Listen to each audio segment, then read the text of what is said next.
태양계에서 가장 화산 활동이 활발한 천체, 가장 격렬한 위성, 지옥의 입구. 이는 모두 갈릴레오 위성 중 목성에 가장 가까운 위성 이오를 가리키는 말입니다. 여러분 안녕하세요. 우리는 어떻게 이오를 조사했고 그리고 무엇을 알게 되었을까요? 그리고 어떤 기기를 사용해 촬영에 성공했을까요? 여러분, 여기는 토픽입니다. 오늘은 여러분께 그 모든 것을 소개해 드리도록 하겠습니다. 그럼 시작할게요.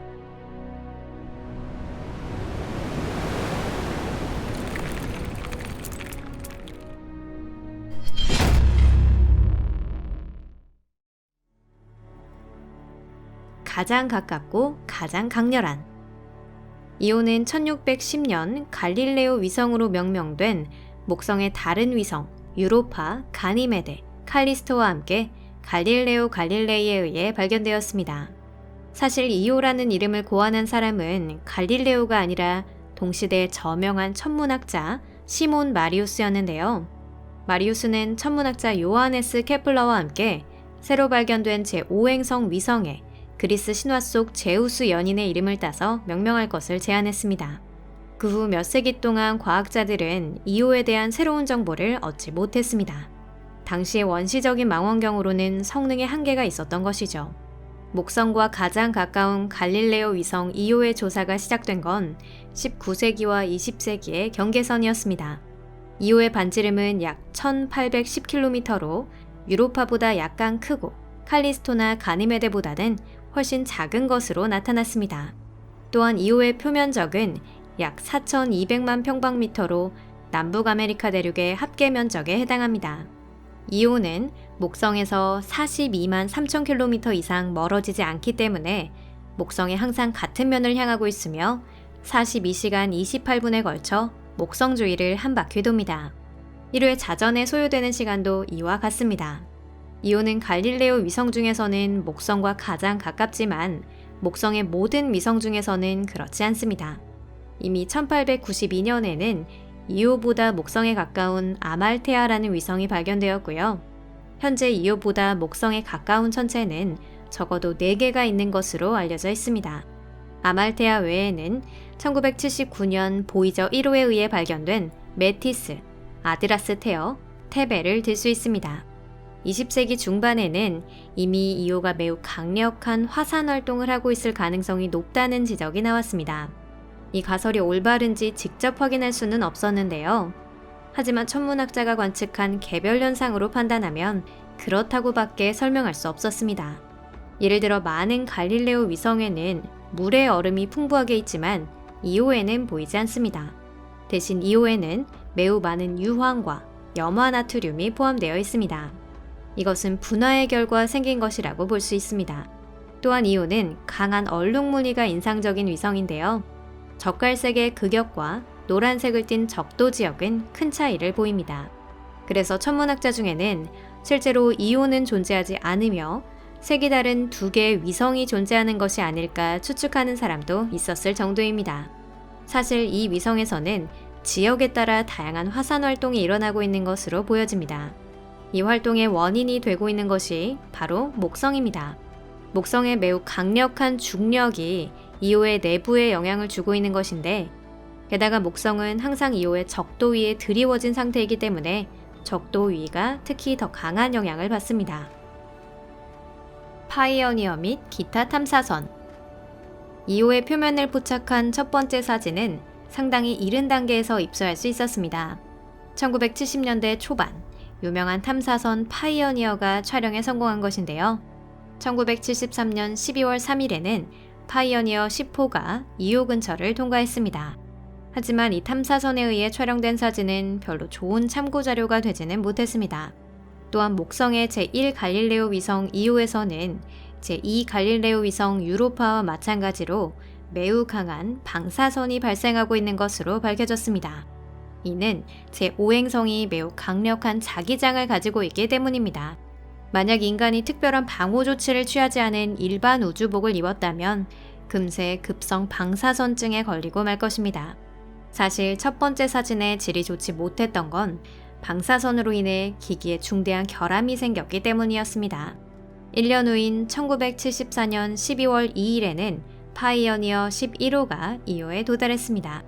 다행히도 과학자들이 방사선 문제를 이미 인식하고 있었기 때문에 대책을 미리 마련할 수 있었고요.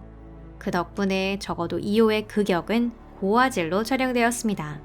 또한 사진에서는 매우 얇은 대기도 확인할 수 있었습니다. 이오의 대기는 아주 완전하다고는 할 수 없기 때문에 그래서 과학자들은 이를 흔적이라고 말합니다. 하지만 대기는 존재하고 있었습니다.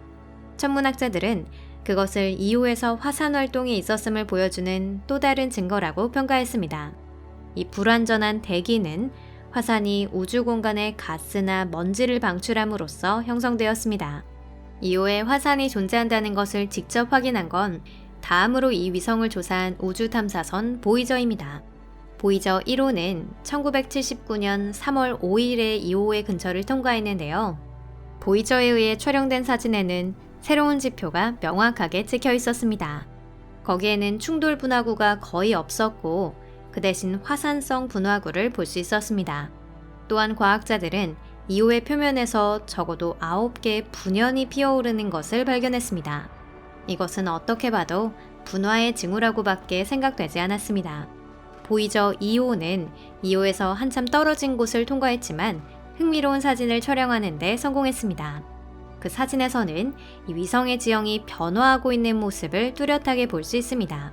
이미 발견된 9개의 화산 중 7개가 지금도 활동 중인 것으로 나타났습니다. 다음으로 이오에 접근한 우주 탐사기는 갈릴레오인데요. 1990년대 중반의 일입니다. 갈릴레오 덕분에 우리는 산과 유황호수, 단층과 하천 등 이오의 지형을 확인할 수 있었습니다. 또 이오의 조사에는 주노와 뉴 호라이즌즈도 참여했습니다. 현 시점에서 이오는 태양계에서는 달이나 토성의 위성 타이탄과 함께 가장 조사가 진행된 위성 중 하나로 알려져 있습니다.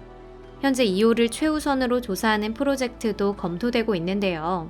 가까운 장래에 실현될 가능성이 있다고는 해도 아직은 먼 이야기입니다.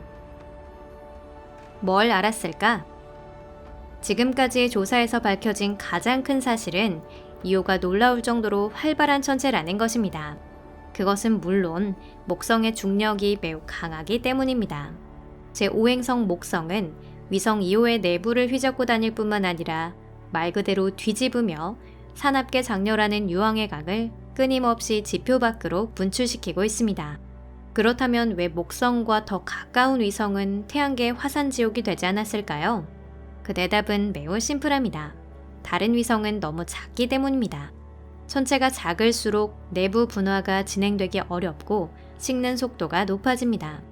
쉽게 말해 아말테아를 비롯한 이 위성들은 멘틀도 없고 폭발할 수 없는 균질한 돌멩이에 불과한 것입니다. 이오는 유황, 칼륨, 나트륨, 산소 같은 분화 생성물의 구름에 둘러싸여 있습니다. 같은 성분의 분연이 이오를 뒤따르는 듯한 모습으로 공전 궤도를 따라 뻗어 있습니다. 보다 정확하게 말하면 분연이 거의 균질한 도넛 모양을 형성하고 있고 이오는 그 속을 돌고 있는 것입니다. 이오는 완전한 대기를 유지할 수 없기 때문에 목성은 항상 이오에게서 물질을 도둑질하고 있습니다. 그 양은 1초에 1톤이나 되는데요. 도난당한 물질은 목성의 자기권에서의 방사선대 형성에도 관여하고 있습니다. 이것으로 이번 영상을 마치도록 하겠습니다. 여러분 시청해주셔서 감사합니다. 여기까지 이야기를 정리해볼까요? 이오는 태양계의 다른 대형 천체와 마찬가지로 약 45억 년 전에 탄생한 천체인데 이오의 격렬한 성질을 감안할 때 지금까지 계속 존재하는 것이 신기할 정도입니다. 왜 이오는 증발하거나 분열되지 않았을까요? 어쩌면 지금까지 물질의 손실은 그다지 크지 않았거나 예전에는 더 적었을지도 모릅니다. 하지만 앞으로 수십억 년 안에 그렇게 될 가능성은 충분히 있습니다. 어쩌면 다른 은하에서 온 우리와 공통의 후손들이 그 주제의 동영상을 만들어서 이 채널에 알려드릴지도 모르겠네요. 채널 구독과 좋아요 버튼도 꼭 눌러주세요. 그리고 먼 미래에 은하와의 연결점을 잃지 않도록 SNS로 이 동영상을 친구와 공유하는 것도 잊지 마세요. 그럼 잠시 동안 작별입니다. 다음 영상에서 뵐게요. 안녕히 계세요.